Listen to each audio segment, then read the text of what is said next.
Hi everyone, my name is Nidhi Bhatnagar and I welcome you all in this channel. तो आज की video में हम क्या सीखेंगे?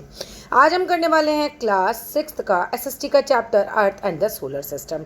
अब ये चैप्टर मैंने मल्टीपल बुक्स से बना रखा है, आज फिर एक नई बुक से बना रही हूँ और all credit goes to writer as well as the publisher. तो चलिए विदाउट डिले हम अपने वीडियो को शुरू करते हैं। अब बच्चों, सबसे पहले ना हमें यहाँ पर कुछ इंट्रोडक्शन दिया गया है, तो चलिए सबसे पहले इसे ही समझ लेते हैं। When we look up at the sky, भाई जब हम देखते हैं, कहाँ देखते हैं भाई? आकाश में। वी ऑफन वंडर, हम सोचते हैं, एक्चुअली चौंकते हैं, सोचते हैं, how the stars, planets and other celestial bodies came into existence, कि किस तरीके से भाई ये जो स्टार्स हैं, ये प्लैनेट्स हैं, या फिर जो भी ये सेलेस्टियल बॉडीज़ हैं हमारी, ये कैसे अस्तित्व में आई होंगी। एग्जिस्टेंस मतलब अस्तित्व, एक तरीके से मतलब कहाँ शुरू हुआ होगा, क्या हुआ होगा, है ना, कैसे इनका एग्जिस्टेंस हुआ होगा। Although it is impossible to trace the origin of these heavenly bodies. भाई देखो, आज के प्रोस्पेक्ट से देखें अगर हम, तो वाकई में इम्पॉसिबल है ये जानना कि किस तरीके से ये जो हेवनली बॉडीज़ हैं इनका ओरिजिन यानी कि इनकी स्टार्टिंग हुई होगी। A Belgian priest is credited with the conception of the big bang theory. एक बेल्जियन प्रीस्ट को जो है क्रेडिट दिया जाता है कि भाई उन्होंने बिग बैंग थ्योरी दी है। दैट एक्सप्लेन्स, ठीक है, जो एक्सप्लेन करती है किस बात को भाई? The formation and the existence of the universe, की भाई वो थ्योरी जो है हमें कुछ बताती है, इसके बारे में एक्सप्लेन करती है किस तरीके से यूनिवर्स का जो फॉर्मेशन हुआ होगा, किस तरीके से उसकी एग्जिस्टेंस है। The constituents of the universe are stars, planets, satellites, asteroids, meteoroids and comets.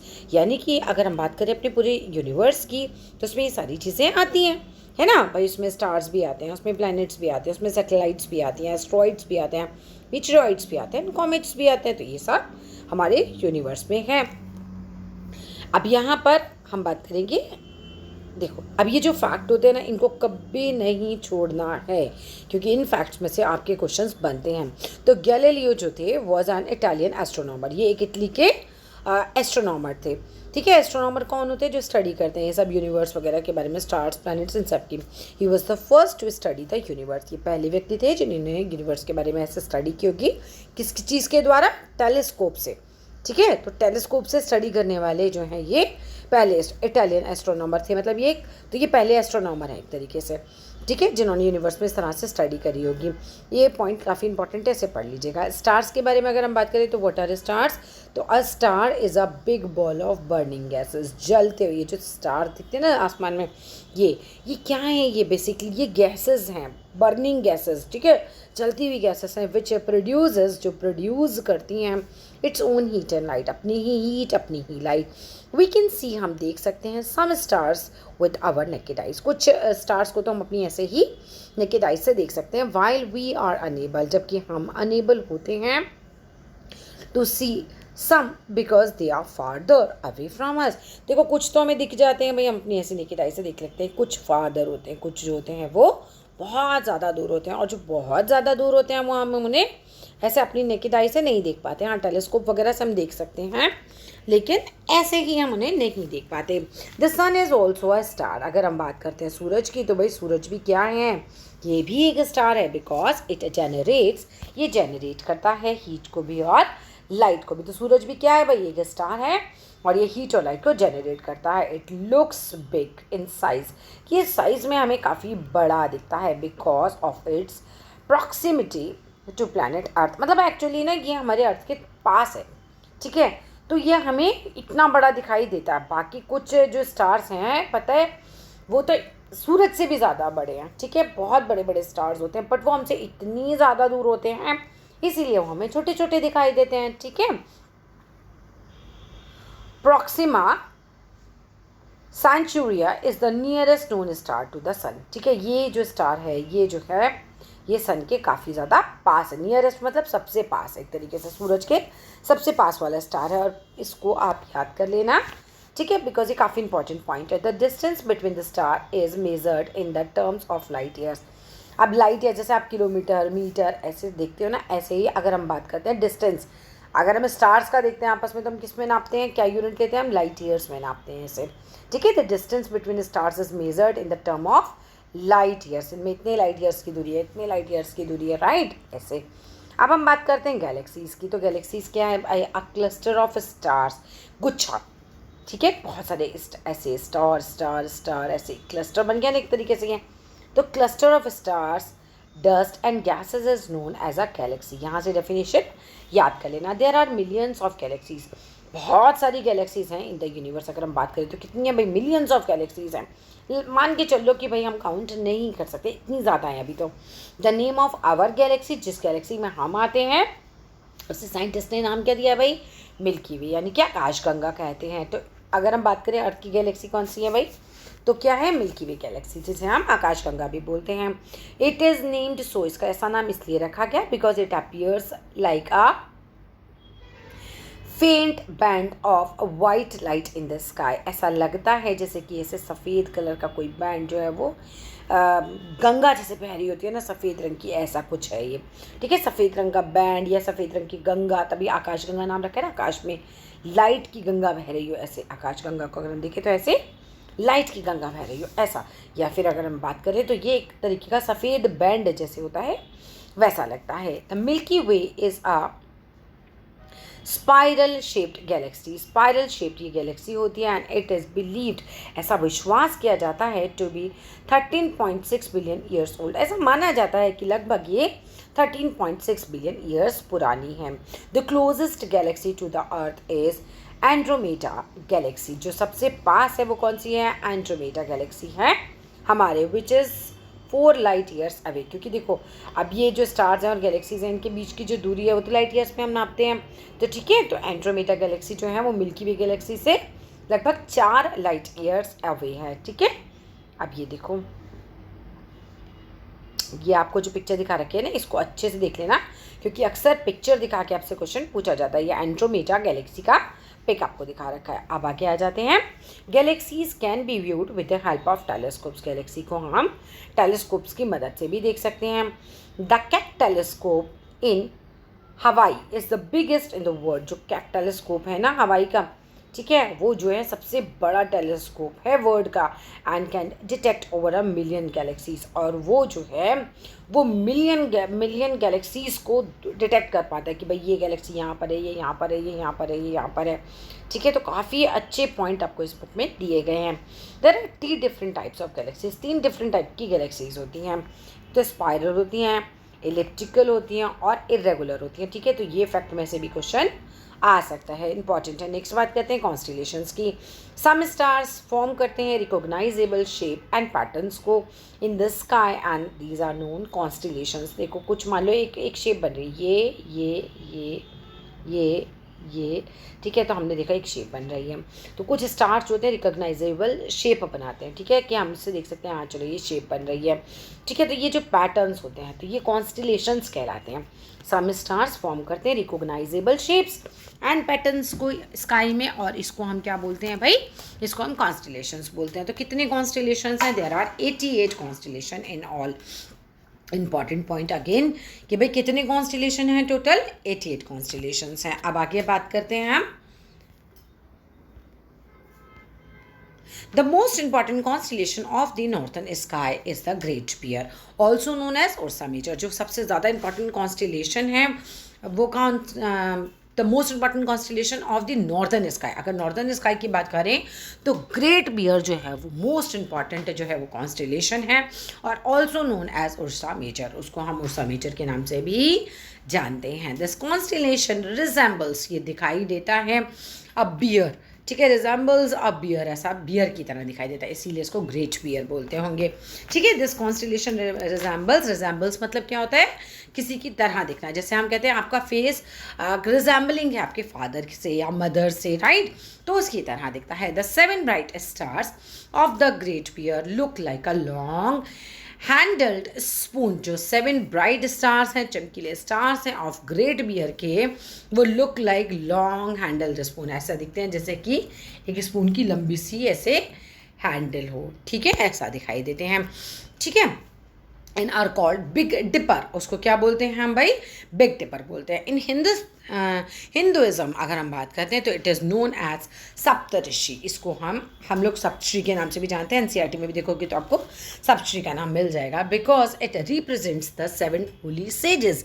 ये जो स्टार्स हैं, ये जो सप्तऋषि है, जो ग्रुप है, ये 7 सेजेस कौन होते हैं? साधु महात्मा वगैरह, ठीक है, उनको रिप्रेजेंट करता है। होली मतलब पवित्र। The 2 pointer stars, 2 pointer stars जो पॉइंट आउट करते हैं, बताते हैं कि बीच जगह यहाँ पर है, at the head of the constellation, वो पॉइंट करते हैं टुवर्ड्स द नॉर्थ पोल, ठीक है, दोनों जो है वो नॉर्थ पोल की तरफ दिखाते हैं। The pole star lies directly above the north pole. जो पोल स्टार होता है वो कहाँ होता है बच्चों?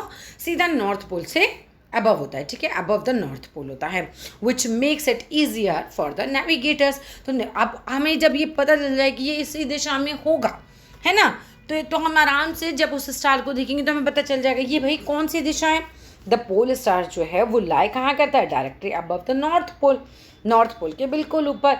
तो विच मेक्स इट ईजियर, इसकी वजह से आसान हो जाता है for the navigators to locate the direction towards the north in the absence of the magnetic compass. है कि नेविगेटर, अगर एक नाविक जो समुद्री यात्रा करने निकला है, अगर वो अपना कंपास नहीं ले जाता है, मैग्नेटिक कंपास उसके पास नहीं भी होता, तो भी वो पोल स्टार को देखकर समझ सकता है कि भाई वो किस दिशा में जा रहा है, ठीक है ना। तो इस चीज़ में मदद करता है। नेक्स्ट पॉइंट पे आते हैं। Some other well known constellations are, कुछ और वेल नोन कॉन्स्टिलेशंस के नाम हैं ओरियन, कैनिस मेजर बोल सकते हैं, एंड हाइड्रा, ठीक है। बड़े सारे छोटे छोटे क्वेश्चंस जो हैं इस चैप्टर में से निकल सकते हैं। ये देखो, ये एक पैटर्न बना रहा है ना, ये देखो, ये दिख रहा है ना ऐसे, जैसे बिग डी पर चम्मच की ये हैंडल दिख रही है ना, ये चम्मच जैसा दिख रहा है ना, तो इसीलिए इसका नाम है ये big dipper. Which is the nearest spiral galaxy to the Milky Way. वो कौन सी नियरेस्ट मतलब सबसे पास स्पायरल गैलेक्सी है जो कि मिल्की वे के सबसे पास है, ठीक है। तो ये आपको खुद ढूंढना है। आगे आते हैं हम सोलर सिस्टम की तरफ। The solar system is believed to have been formed billions of years ago. ऐसा माना जाता है कि जो हमारा सोलर सिस्टम है वो बिलियंस ऑफ ईयर्स एगो बना था, due to the explosion of giant gases, भयानक गैसेस का जैसे एक्सप्लोड जाती हैं, जैसे फट जाती हैं ऐसे, या एंड डस्ट क्लाउड से ये बना था, ठीक है। In word solar is derived from, sorry the word solar is derived from Latin word sun. Solar कहाँ से आया है शब्द? लैटिन के शब्द सन से आया है। The family of the sun comprises of 8 planets. अगर हम बात करते हैं सूरज के परिवार की, तो उसमें 8 प्लैनेट आते हैं और अबाउट 150 सैटेलाइट्स आती हैं। अब आप लोग सोच रहे हो कि प्लैनेट क्या होते हैं, सैटेलाइट्स क्या होती है, छोटा सा देख लेते हैं। ये सूरज है, सूरज के किनारे किनारे इस तरह के कुछ रास्ते बने हुए हैं। इन रास्तों पर अलग अलग प्लैनेट जो हैं वो अपना चक्कर लगा रहे हैं। तो ये तो होते हैं प्लैनेट, जो बॉडी सूरज का चक्कर लगा रही है यहाँ पर अपने अपने ऑर्बिट्स पर। लेकिन इन प्लैनेट्स का भी तो कोई कोई चक्कर लगा रहा है, जैसे कि धरती का चक्कर कौन लगा रहा है? चंद्रमा लगा रहा है, तो वो उसकी सैटेलाइट है। तो ऐसे ही अलग अलग प्लैनेट्स की अपनी अपनी सैटेलाइट्स हैं जो उनका चक्कर लगा रही हैं। और कितनी सैटेलाइट्स हैं टोटल? 150 सैटेलाइट्स हैं अभी तक जो पता चली हैं, ठीक है ना। The sun lies at the centre of the solar system. हम बात करें सूरज की तो वो है सेंटर में सोलर सिस्टम के। एंड द 8th प्लैनेट, जो 8 प्लैनेट्स हैं, 8th नहीं 8 प्लैनेट्स जो हैं वो रिवॉल्व करते हैं around it in a fixed elliptical path. Elliptical path कैसे? अंडाकार शेप में, इस तरह से, ठीक है। इस तरह के अंडाकार जो हैं वो ऐसे रास्ते बने हुए हैं, ठीक है। इनको हम बोलते हैं ऑर्बिट्स। जो रास्ते होते हैं बेटा, ये देखिए, ये जो है जो सन है, सन के किनारे किनारे इलेप्टिकल ये पाथ जो अंडाकार रास्ते बने हुए हैं, इन पर प्लैनेट्स जो हैं ऐसे चक्कर लगा रहे हैं, ठीक है।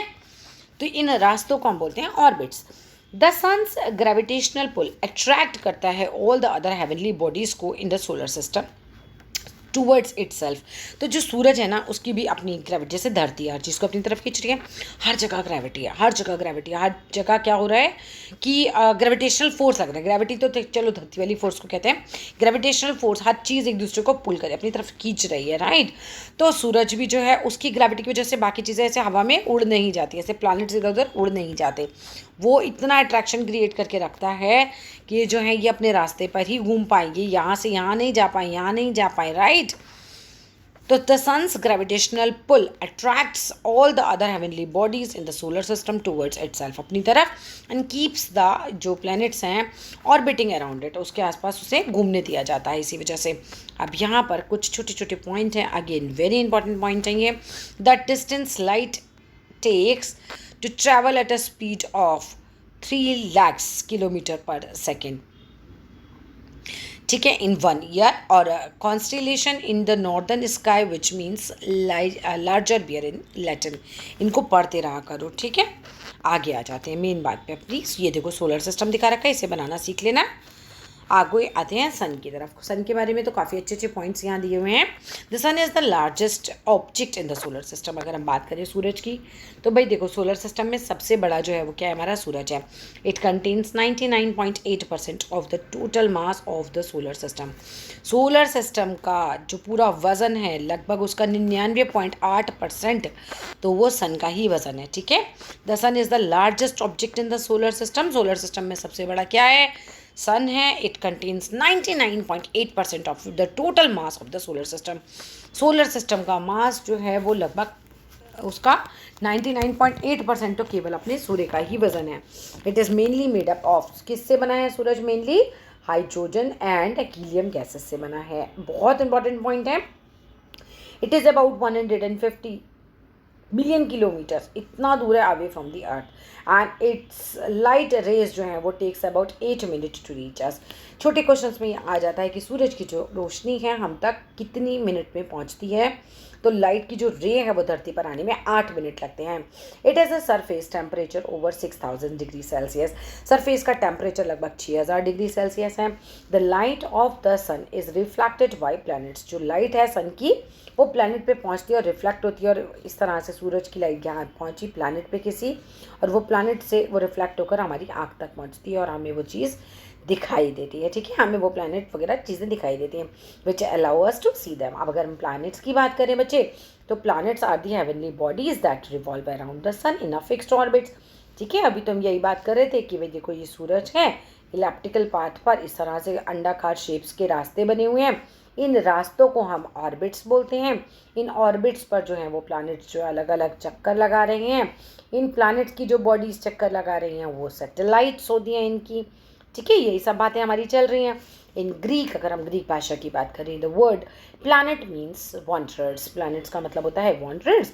Planets are non luminous. Non luminous मतलब इनकी अपनी कोई रोशनी नहीं होती है, तो फिर ये कैसे चमकते हैं, and they do not have their own light. इनकी लाइट नहीं होती, they reflect the light of the sun.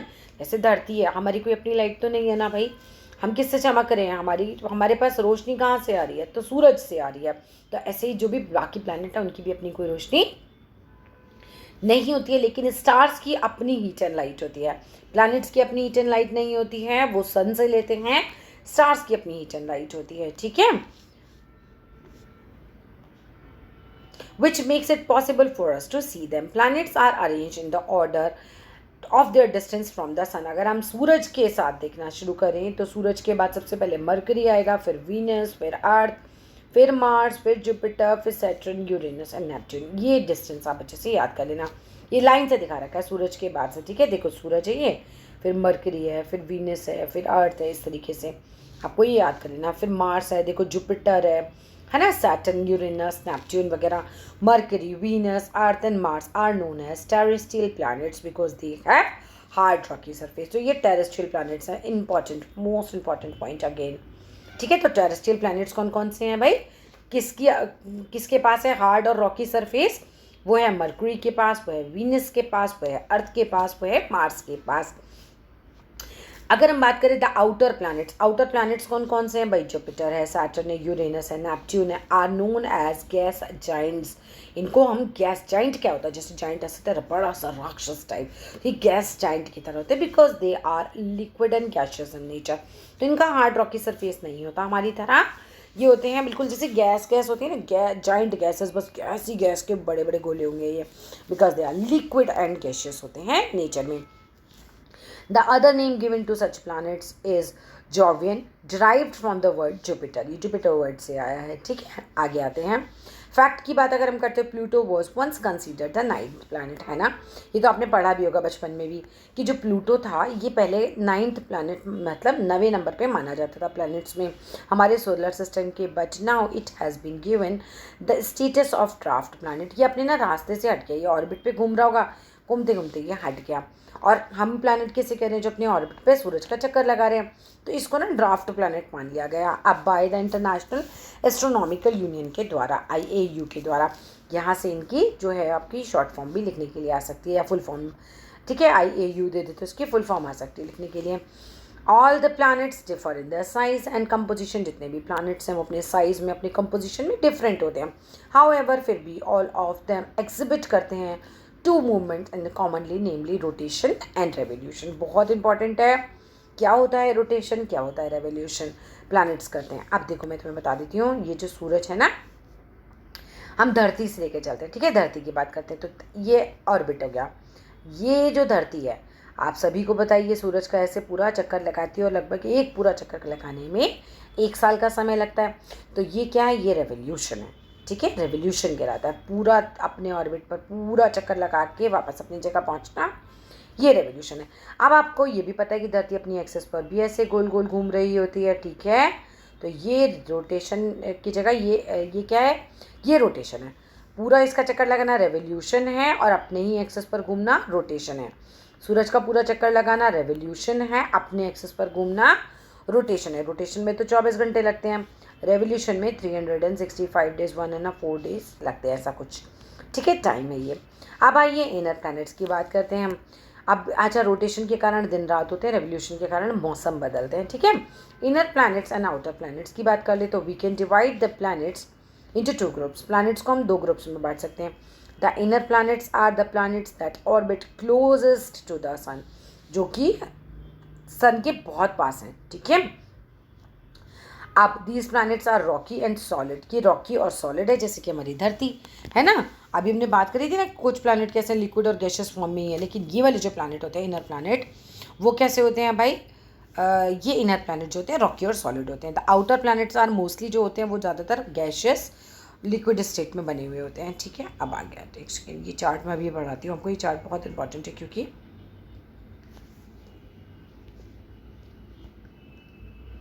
ठीक है। अब इस चार्ट की तरफ आते हैं, इस चार्ट पे देखते हैं क्योंकि बहुत इंपॉर्टेंट है ये, इसीलिए ले रही हूँ मैं। अगर हम बात करें मरकरी की, तो Mercury is the smallest planet, सबसे छोटा प्लैनेट है। It is the hottest planet, सबसे गर्म है, because its closeness to the sun. अब हमने बताया कि सन के तुरंत बाद मरकरी आता है, तो फिर मरकरी जो है वो गर्म भी बहुत ज़्यादा होगा क्योंकि सन से क्लोजेस्ट है। It completes 1 orbit around sun, sun का पूरा चक्कर लगाने में इसे 116 दिन का समय लगभग लगता है, ठीक है। मरकरी के बारे में हमने पढ़ लिया। अब 58 क्या है, distance from the sun in million kilometre. अगर हम बात करें तो लगभग 58 मिलियन किलोमीटर ये दूर है सन से। अगर हम बात करें टाइम टेकन फॉर 1 रेवोल्यूशन, तो लगभग 88 डे में ये एक रेवोल्यूशन कंप्लीट करता है, ठीक है।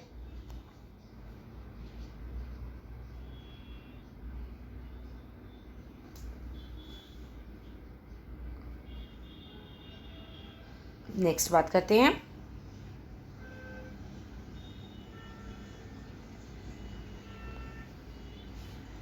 वीनस जो है वो, Venus is the brightest object in the sky, सबसे ज़्यादा चमकीला होता है, पूछा जाता है which is the brightest object in the sky, that is Venus.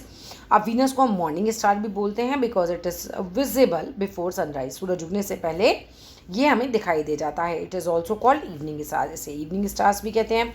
अगर हम डिस्टेंस फ्रॉम द सन की बात करें तो लगभग 108 मिलियन किलोमीटर ये दूरी पर है, ठीक है। अब आगे देखते हैं यहाँ पर टाइम कितना लेता है अपने एक रेवोल्यूशन में, लगभग 225 डेज लेता है। अर्थ की बात करें तो 5th लार्जेस्ट प्लैनेट है, मतलब हमसे बड़े 4 प्लैनेट और हैं। हम 5वें नंबर पे आते हैं, it is the 3rd planet from the sun. सूरज से बात करें तो 3rd नंबर पर हम आते हैं, ठीक है ना। पहले कौन सा था, मरकरी, फिर वीनस, फिर हम आते हैं, ठीक है। अब it is also called a blue planet. Earth को ब्लू प्लैनेट क्यों कहते हैं, because of the presence of water bodies on its surface, क्योंकि यहाँ पर भाई 1/3 तो हमारी धरती पर कितना है, लैंड है, और बाकी कितना है, सारा का सारा जो है भी है 3/4 पार्ट जो है हमारा, नहीं 1/3 नहीं है, 1/4 एक तरीके से, ठीक है। तो ये जो पूरी धरती है, मान लो ये पूरी धरती है, तो 3 भाग तो सिर्फ पानी पानी है और ये सिर्फ लैंड का पार्ट है। तो आप ऊपर से देखोगे तो वो ब्लू ब्लू दिखाई देती है इसी वजह से, तो इसीलिए से हम ब्लू प्लैनेट भी बोलते हैं। सूरज से लगभग 150 किलोमीटर मिलियन किलोमीटर हम लोग दूर हैं और 365 1 4 डेज हम सूरज का चक्कर लगाने में लेते हैं। मार्स की बात करें तो it is the fourth planet from the sun, चौथे नंबर पे आता है। It is also called the red planet because it appears reddish in colour, लगभग लाल रंग का ये दिखाई देता है। It is the second smallest planet in the solar system, second number पे आता है स्मॉलेस्ट प्लैनेट में। 228 मिलियन किलोमीटर लेता है सूरज का चक्कर, दूरी है, इतने किलोमीटर की ये दूरी है और सूरज का चक्कर लगाने में 1 साल 322 डेज इसको समय लगता है। अगर हम बात करें आउटर प्लैनेट, इनर की नहीं, अब हम आउटर प्लैनेट की बात करेंगे तो आउटर में सबसे पहला नाम आता है हमारे जुपिटर का। तो Jupiter is the largest planet in the solar system. Again एक क्वेश्चन बनता है which is the largest planet in the solar system, that is Jupiter. It is the fifth planet from the sun. अगर सूरज से दूरी की बात करें, मरकरी, वीनस, अर्थ, इस तरीके से करते करते फिफ्थ नंबर पे हमारा जुपिटर आता है। It is the fifth planet from the sun. It is probably known as the gas giant. इसको हम गैस जाइंट के नाम से भी जानते हैं। जैसे वीनस को हम इवनिंग स्टार, मॉर्निंग स्टार के नाम से जानते थे, तो जुपिटर को हम गैस जाइंट के नाम से भी जानते हैं। It is named after the Roman God Jupiter. Jupiter भगवान के नाम पर, रोमन के गॉड होंगे रोमन लोगों के, तो उनके नाम पर इसका नाम भी रखा गया है। अब अगर हम बात करते हैं सूरज से कितना दूर है, तो 778 मिलियन किलोमीटर ये दूरी पर है और चक्कर लगाने में उसका 11 साल 315 दिन का इसको समय लगता है एक चक्कर पूरा करने में। अब हम बात करते हैं सैटर्न की, तो this is the second largest after Jupiter, मतलब जुपिटर तो सबसे बड़ा हो गया। अब जुपिटर के बाद जो बड़े के तरीके से देखें तो हम फिर सेकेंड नंबर पे शनि आ जाता है हमारा, शनि यानी कि सैटर्न ग्रह। It is surrounded by 9 prominent rings. इसके आसपास ना, जैसे ये प्लैनेट है ना, ऐसे रिंग्स बने हुए हैं, ऐसे रिंग्स बने हुए हैं ऐसे, ठीक है। तो प्रोमिनेंट रिंग्स बने हुए हैं इसके आसपास, made up of dust particles, rocks और आइस से जो कि बने हुए हैं। It is the sixth planet from the sun. अगर सूरज से बात करो, ये सूरज है तो 1 2 3 4 5 6, तो छठे नंबर पर ये वाला ग्रह बना हुआ है। अगर हम बात करते हैं कि ये सूरज से कितना दूर है, तो 1427 किलोमीटर ये दूरी पर है, मिलियन किलोमीटर, ठीक है, मिलियन लगाते रहना है। अब बात करते हैं हम ये कितना टाइम लेता है चक्कर लगाने में सूरज का, तो 29 ईयर्स 167 डेज इसे लगते हैं। तो अब नेक्स्ट बात हम करते हैं यूरेनस की। तो there are rings around Uranus. अगर हम बात करते हैं तो यूरेनस के आसपास भी रिंग्स होती हैं। The tilt of the axis of the planet is about 90 degree, थोड़ा सा झुका हुआ है ये अपने एक्सेस पर लगभग 90 degree hands. When it rotates, जब ये रोटेट करता है, घूमता है, it looks like a giant wheel, एक जाइंट व्हील की तरह दिखाई देता है। जाइंट व्हील कैसा होता है, आप कभी मेले में गए हो, बड़े बड़े झूले होते हैं, ठीक है, उसमें आप जैसे लेट सपोज आप इस कुर्सी पर बैठ के झूला झूल रहे हो, तो ऐसे गोल गोल घूम के नहीं आते, ऐसे ऐसे घूमते हो, जाइंट व्हील ऐसे बड़े बड़े होते हैं, right. It is the 7th planet from the sun. अगर यूरेनस की बात करें तो 7वें नंबर पे आता है। दूरी कितनी है सूरज से, 2872, 2872 million kilometres away from the sun है ये, और सूरज का चक्कर लगाने में इसको 84 ईयर्स और 7 डेज का समय लगता है। नेपच्यून की बात करें तो it is the 8th planet from the sun, 8वें नंबर पे आता है। अगर हम सूरज से लेकर चलें तो it is named after the Roman god of seas, Roman god of seas के नाम पर इनका नाम नेपच्यून रखा गया है। It is the coldest planet, सबसे ज़्यादा ठंडा प्लैनेट होता है, because it is the farthest from the sun, sun से ये बहुत ज़्यादा दूर होता है। अब अगर हम बात करते हैं तो ये सन से कितना दूर है भाई, तो 4502 मिलियन किलोमीटर्स अवे है ये, और इसको पूरा चक्कर लगाने में लगता है 165 ईयर्स का टाइम सूरज के, ठीक है। अब हम आ जाते हैं आगे, ये जो क्वेश्चन है ये ओरली ने सॉल्व कीजिएगा। अब आगे आते हैं, Why does Venus appear as the brightest planet from the Earth? एक कारण तो ये भी हो सकता है कि सूरज के बहुत ज़्यादा पास है, लेकिन बाकी कारण क्या है ये गूगल कीजिएगा और मुझे भी बताइएगा कमेंट बॉक्स में। आगे आते हैं आवर प्लैनेट अर्थ के बारे में। तो earth is a unique planet, earth जो है बहुत ही यूनिक प्लैनेट है, बिल्कुल अलग टाइप का प्लैनेट है, ठीक है। इट इज़ स्पारिकल इन शेप, तो हमें पता है कि भाई अर्थ की शेप कैसी है, ऐसे गोल गोल है ना, हम स्पारिकल शेप है हमारी अर्थ की। स्लाइटली फ्लैटेंड है एट द पोल्स, पोल्स की तरफ से। पोल्स कहाँ होते हैं बेटा, ये अर्थ होती है, ये होता है नॉर्थ पोल, ये होता है साउथ पोल। तो यहाँ से थोड़ा थोड़ा फ्लैट है और साइड से कैसे थोड़े फूले हुए हैं, ऐसे थोड़ी सी बल्जी है, ऐसे थोड़ा साइड से फूली हुई है अर्थ। एट द इक्वेटर, इक्वेटर कहाँ होता है भाई, ये अर्थ होती है, तो सेंटर से ये जो लाइन जा रही है दैट इज इक्वेटर, यहाँ 0 डिग्री होता है। ठीक है। तो this shape is called geoid. इस तरह की शेप को हम जियोइड बोलते हैं, इसीलिए अर्थ की शेप को भी हम क्या बोलते हैं कि वे जियोइड शेप की है, which means earth shaped.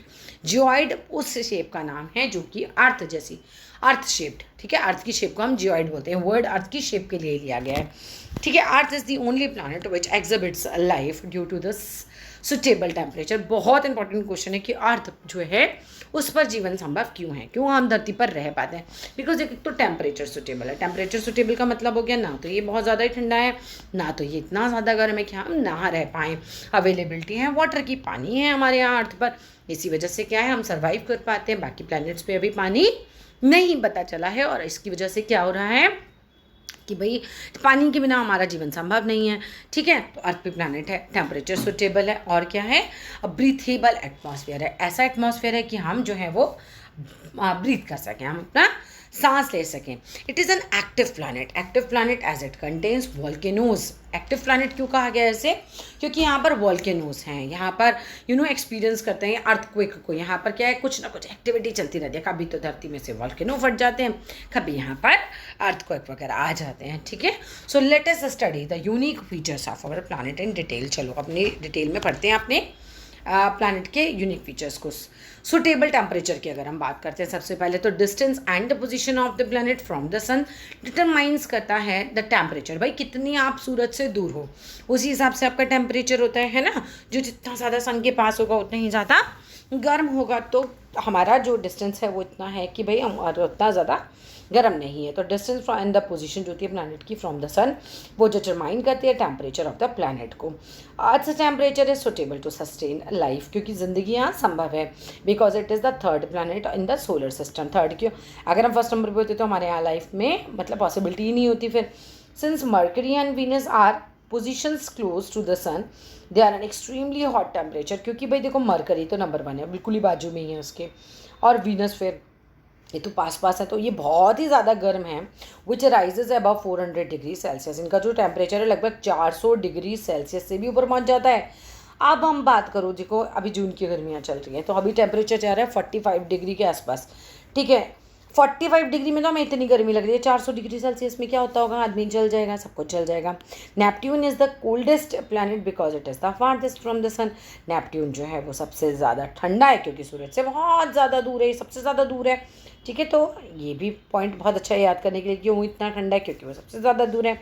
Earth average का जो टेम्परेचर होता है अर्थ का, लगभग पूरी अर्थ का अगर हम एवरेज निकालेंगे कि भाई कहीं का टेम्परेचर तो -10 है, कहीं का टेम्परेचर जो है वो 45 डिग्री है, तो ऐसे ऐसे करके अगर हम सारी जगहों का लें और उसको जो है उसका एवरेज निकालें तो लगभग 22 डिग्री जो है हमारा टेम्परेचर रहता है अर्थ का। ये एवरेज टेम्परेचर का छोटा सा क्वेश्चन बन के आ सकता है। It varies from place to place, है ना। अर्थ पे तो बहुत सारी ऐसी जगह हैं जहाँ पर बर्फ़ ही बर्फ़ है, बहुत सारी ऐसी जगह हैं जहाँ बहुत ज़्यादा गर्मी है, तो प्लेस टू प्लेस टेम्परेचर तो वरी कर सकता है। It is colder around the poles. अगर हम अर्थ की बात करते हैं तो देखो बेटा कैसी होती है कि इक्वेटर पे तो पड़ती है डायरेक्ट सन रेज, यहाँ सेंट्रल लाइन है, तो यहाँ तो होती है बहुत ज़्यादा गर्मी, और जो पोल्स होते हैं ना बिल्कुल दूर दूर, ये होते हैं फ्रीज्ड जोन्स, बिल्कुल जमे हुए। 5th में पढ़ा है आपने ये सब। और ये जो बीच वाली यहाँ वाली जो जोन होती है, यहाँ वाली, तो इन जोन्स पे क्या है, मौसम जो है वो मॉडरेट सा रहता है। अब इक्वेटर के आसपास वाली जगहें थोड़ी गर्म ज़्यादा होती हैं, है ना। ऐसे होता है हमारा temperature. It is colder around the poles and near the equator the heat receives from the sun is different places vary करती है because of the tilt of the earth axis. ठीक है, तो हम क्योंकि झुके हुए हैं ना, थोड़े से टिल्टेड है ना अर्थ अपने एक्सेस पर, तो इस वजह से जो टेम्परेचर है वो अलग अलग जगह हमारा हीट जो हम रिसीव अलग अलग करते हैं। मतलब कहीं हीट ज़्यादा रिसीव होती है तो कहीं हीट कम रिसीव होती है। अब जहाँ हीट ज़्यादा रिसीव होगी वहाँ पे गर्मी ज़्यादा होगी, जहाँ कम रिसीव होगी वहाँ पे ठंडक ज़्यादा होगी। The variation in the temperature leads to the change in the seasons. तो वेरिएशन टेम्परेचर में जो आता है उसकी वजह से सीजन्स भी बदलते हैं। ठीक है, आगे देखते हैं। Presence of water when we view the earth from outer space. जब हम अपने अर्थ को देखते हैं बाहर वाले स्पेस से, मतलब स्पेस से, आउटर स्पेस से देखते हैं, इट लुक्स ब्लू, ये ब्लू कलर की दिखाई देती है because 2/3 of the surface is covered with water. लगभग 2/3 भाग जो है वो हमारा, अगर अर्थ को 3 भागों में बांट दो आप तो 2 भाग तो पूरा पानी है, 1 भाग लैंड है, ठीक है ना। सरफेस जो है कवर्ड है पानी से। अनलाइक अदर प्लैनेट्स, दूसरे तरह प्लैनेट्स की तरह earth is the only planet, मतलब अगर उनसे कंपेयर करें तो अर्थ ही केवल एक ऐसा प्लैनेट है where water exist in all 3 state, solid, liquid and gas, तीनों फॉर्म में पानी मिलता है। गैशियस फॉर्म में भी मिलता है भाई, यहाँ लिक्विड में भी मिलता है, यहाँ पर सॉलिड में भी मिलता है। The presence of water on earth surface makes it sorry the only planet जो कि सुटेबल होता है फॉर हैबिटेशन, लाइक रहने के लिए, हैबिट डालने के लिए, रहने की। ब्रीथेबल एटमॉस्फेयर का मतलब है कि हम यहाँ सांस ले सकते हैं, ब्रीथेबल है यहाँ पर atmosphere. The protective blanket of the air and gases that surrounds the earth is known as atmosphere. बिल्कुल क्वेश्चन आ सकता है। अब क्या है, ये अर्थ है, हवा की लेयर है, हवा की ये लेयर्स बनी हुई है, ये एटमॉस्फेयर की लेयर कहलाती है, ठीक है। हवा की ब्लैंकेट एक तरीके से हमने हरी अर्थ ने ओढ़ रखा है। ये प्रिवेंट करती है हार्मफुल अल्ट्रा वायलेट जो रेजेस आ जाती हैं सन की फ्रॉम रीचिंग द अर्थ, ये अर्थ पर आने ही नहीं देती अल्ट्रा वायलेट रेजेस को, ठीक है। The right proportion of nitrogen, oxygen, carbon dioxide and other inner gases present जो होती हैं एटमॉस्फेयर के अंदर makes our planet suitable for survival, suitable बनाती है इसे सर्वाइवल के लिए। The earth atmosphere is divided into 5 layers, namely कौन कौन सी लेयर्स होती हैं भाई इसकी, troposphere, stratosphere, mesosphere, thermosphere, exosphere. बहुत इंपॉर्टेंट फैक्ट है, याद कर ले। सैटेलाइट क्या होते हैं भाई, a satellite is a small celestial body that revolves around the planet. अभी मैंने तुम्हें बताया था कि भाई सूरज का चक्कर कौन लगाते हैं, प्लैनेट, प्लैनेट का चक्कर कौन लगाती है, उनकी सैटेलाइट, ठीक है, जिससे हमारा मून है। The word satellite is derived from the word Latin word satellis which means companion, साथी ऑफ एन अटेंडेंट, किसी भी अटेंडेंट का साथी। सैटेलाइट्स आर 2 टाइप्स, 2 तरह की होती हैं भाई। देखो, एक तो नेचुरल होती हैं जो बस भगवान जी ने खुद ही बनाई है, जिससे हमारा मून बना रखा है, और कुछ आर्टिफिशियल होती हैं जो कि इंसान बनाते हैं। और आर्टिफिशियल सैटेलाइट से बहुत सारे फ़ायदे हैं, ये हम आपको आगे पढ़ाएंगे। Natural satellites are celestial bodies जो कि रिवॉल्व करती हैं अराउंड दी planet, ठीक है। For example the moon is the only natural satellite of the earth. Jupiter's natural satellites कौन सी हैं, गैनमेड नहीं, Ganymede, ठीक है, is supposed to be the largest natural satellite in the solar system with a diameter 5262. What is the meaning of diameter? ये देखो, ये गोला है और सेंटर से जो लाइन यहाँ से यहाँ तक की दूरी होती है, दिस इज कॉल्ड डायामीटर, ठीक है। इस दूरी को मैथ्स में डायमीटर बोलते हैं, ठीक है। अब आगे आ जाते हैं। Artificial satellites are the machine made by man. Artificial satellites तो वही होती है जो भाई इंसानों ने बनाई है, साइंटिस्ट वगैरह ने बनाई है, which is sent into space, space में भेजी जाती हैं for collecting information, for communication, ठीक है। इन्फॉर्मेशन कलेक्ट करने के लिए जाओ, जाके देखो, वही सैटेलाइट्स को भेजा जाता है कैमरे वैमरे लगा के, जिससे पता चलता है कि भाई ऊपर क्या है, स्पेस में क्या है। बहुत सारे और भी रीजंस हैं। अब आइए यहाँ पर नेक्स्ट पॉइंट पे। Bhaskara 1, Bhaskara 2 are the examples of artificial satellites, याद कर लेना ये भी। Sputnik 1 was the first artificial satellite जो कि लॉन्च की गई थी 1957 में, and Aryabhata was the first Indian artificial satellite जो कि लॉन्च की गई थी 1975 में। मोस्ट इंपॉर्टेंट है, यहाँ से क्वेश्चन आएगा ही आएगा। अब हम बात करते हैं मून की। तो moon is the only natural satellite of the earth. Moon अकेला नेचुरल सैटेलाइट है अर्थ की। It is about 384,400 kilometre away from the अर्थ। ये इंटरनेशनल सिस्टम में लिखा हुआ है। The diameter of the moon is about 1/4 of the अर्थ का डायमीटर। मतलब मून तो हमसे ऑब्वियसली छोटा है ना। अर्थ की डायमीटर जितना है उसका 1/4 है मून का डायमीटर, बस इतना सा समझ लो, ठीक है। It is the brightest object in the night sky. सबसे ज़्यादा चमकीला दिखता है हमें रात में। ये सितारे तो हमें बहुत दूर हैं तो वो कम चमकीले दिखते हैं। It reflects the light it receives from the sun. तो ये जो लाइट है सन से जो इसको मिलती है, चंद्रमा को, उसको रिफ्लेक्ट कर देता है। And there is no liquid water on the surface of the moon. अगर हम बात करें तो भाई वहाँ पे पानी तो नहीं है, लिक्विड वाटर तो नहीं है। The moon does not have an atmosphere. Moon का अपना कोई एटमॉस्फेयर भी नहीं है। ड्यू टू दिस, इसी वजह से क्या होता है, the days are very hot. Moon पे जाओगे तो दिन तो बहुत ज़्यादा गर्म होते हैं, क्योंकि डायरेक्ट अल्ट्रावायलेट रेजेस सन पे पहुंच जाती हैं। एटमॉस्फेयर ही तो प्रोटेक्ट करता है हमें, लेकिन मून को तो नहीं करता क्योंकि उसका एटमॉस्फेयर ही नहीं है, ठीक है। और नाइट्स होती हैं एक्सट्रीमली कोल्ड, क्योंकि एटमॉस्फेयर हमारी धरती से रात को पूरी गर्मी को बाहर जाने नहीं देता है। लेकिन मून पे एटमॉस्फेयर नहीं है, इसलिए रात को सारी गर्मी जो है वो वापस चली जाती है। इसलिए मून जो होता है दिन में बहुत ज़्यादा गर्म होता है और रात को बहुत ज़्यादा ठंडा होता है। द सरफेस टेम्परेचर वरी करता है फ्रॉम अबाउट 100 डिग्री सेल्सियस से ड्यूरिंग द डे। मतलब दिन में इतना ज़्यादा गर्म 100 डिग्री सेल्सियस, ठीक है। और रात को कितना था -173। मतलब यहाँ पर दिल्ली में ना 1 डिग्री 2 डिग्री या फिर 0 डिग्री के आसपास कभी लास्ट पहुँचा हो तो इतनी ज़्यादा ठंड पड़ती है। अब -173 डिग्री सेल्सियस सब जम जाएंगे, ठीक है, इतना ज़्यादा ठंड हो जाती है। The absence of the gravitational pull, क्योंकि वहाँ पे ग्रेविटेशनल पुल नहीं है तो makes movement difficult on it. तो इसकी वजह से क्या होता है, मून अपने आप, जैसे धरती तो ग्रेविटी की वजह से सब चीज़ों को अपनी तरफ खींच लेती है ना, तो ज़मीन पे हम पैर रख के चल पाते हैं, लेकिन मून पर ऐसा नहीं होता, तभी तो आप उड़ रहे होगे मून पर। It is the only heavenly body on which humans have landed. हाँ, लेकिन अगर हम बाकी हेवनली बॉडीज़ की बात करें तो इंसान है जो चंद्रमा पर पहुँच गए, बाकी हेवनली बॉडीज़ तक अभी हम नहीं पहुँच पाए हैं ज़्यादा, मतलब उस पर पैर नहीं रख पाए अभी। If you were on the moon which would be easier for you to walk और टू जंप, एक्सप्लेन। वॉक करना तो ऑब्वियसली नहीं आसान है, ठीक है, मतलब ही नहीं बनता वॉक करने का, क्योंकि वहाँ पर ऐसा फोर्स ही नहीं है कि आप चल पाओगे वहाँ पे। Faces of the moon, very important again, the faces of the moon और द ल्यूनर फेसेस जो होते हैं is the shape of the moon. वो कुछ नहीं है, आपको कितना चंद्रमा दिखाई दे रहा है ना यहाँ से, कितनी लाइट रिफ्लेक्ट हो पा रही है कितने इस जगह पर, बस वही उसी हिसाब से फेसेस बनते जाते हैं। We can see from the earth, मतलब कितना हमें मून दिख रहा है बस धरती से, वही फेसेस बनाता है। It depends on how much moon is lit up by the sun, भाई कितना जो है मून वो है चमक रहा है, किसकी वजह से, सूरज की रोशनी की वजह से। The faces of the moon change होता रहता है हर रोज़, क्योंकि मून भी तो चक्कर लगा रहा है ना, वो भी गोल गोल घूम रहा है। किसके चक्कर लगा रहा है भाई मून, किसके चक्कर लगा रहा है बताओ, धरती के चक्कर लगा रहा है, ठीक है ना, धरती भी घूम रही है। The moon goes through all the phases during the lunar month, पूरे ल्यूनर मंथ में हर तरीके का अपना चेहरा बनाता रहता है। We see the same face of the moon because it makes one complete revolution, ठीक है, तो पूरा कंप्लीट रेवोल्यूशन करता है। कितने टाइम में करता है भाई, ऐसे इसकी वजह से क्या होता है, various phases of the moon are, चलो यहाँ पर बता रहा है वैसे 27 दिन लगते हैं मून को लगभग धरती का चक्कर लगाने में। With the moon is between the sun and the earth, जब मून होता है किस किस के बीच में भाई, मून होता है बिटवीन, मून बीच में होता है सन और अर्थ के, तो क्या होता है, न्यू मून भी होता है। During this phase we see the side of the moon that is not lit up by the sun, तो हमारी तरफ जो मून वाली साइड होगी ना हमें दिखाई नहीं देती, ये वाली साइड है हमारी, ठीक है, तो यहाँ से हमें मून दिखाई नहीं देता, तो न्यू मून पे चंद्रमा दिखाई नहीं देता हमें।